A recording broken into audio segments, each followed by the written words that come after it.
मैं कहना चाहूंगा अगर हम अलग देखना चाहेंगे तो मैं दावे के साथ कहता हूं कि एक पंजाबी और कश्मीरी और एक तमिलनाडु और केरल के व्यक्ति और एक गुजरात और मणिपुर के व्यक्ति में उससे कहीं ज्यादा डिफरेंस है जो एक ब्रिटिश और फ्रेंच में, एक पोलिश और जर्मन में है। बार बार कहा जाता अनेकता में एकता में, दावे के साथ कहता हूं अनेकता के तो बहुत कारण गिनाए जाते हैं, एकता का बिंदु कहां दिखाया जाता है। और मुझे दुख जानते क्यों होता है। अभी आप लोगों ने देखा कि यहां शिव जी के शिव तांडव स्तोत्र को दिखाया गया। शायद आप लोगों को पता होगा शिव तांडव स्तोत्र भगवान शंकर की सर्वश्रेष्ठ स्तुति मानी जाती है, परंतु इसका रचयिता कौन है? रावण, जिसे हमारी संस्कृति में शैतान माना गया।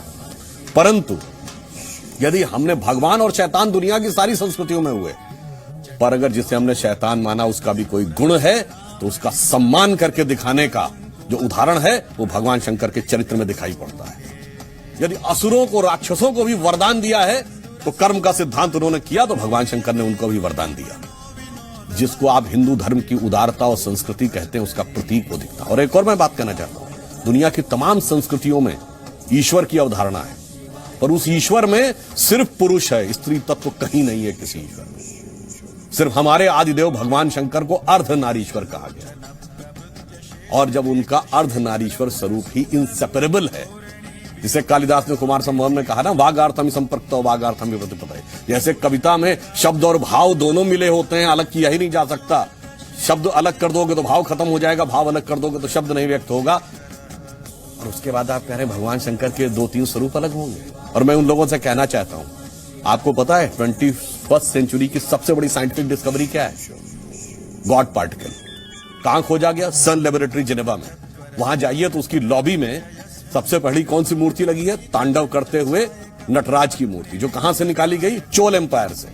तो इनके लिए वो नटराज की मूर्ति जिसपे की पूरी दुनिया मान रही है, और कार्ल सैगन जैसे साइंटिस्ट कहते हैं कि सिर्फ वो हिंदू धर्म की अवधारणा जो कहती थी ब्रह्मांड का विध्वंस और सृजन लगातार होता, it's like the cosmic dance of Shiva, वो अलग है और ये अलग है। बहुत अच्छा आपने उत्तर दिया है, ये करने का प्रयास किया है।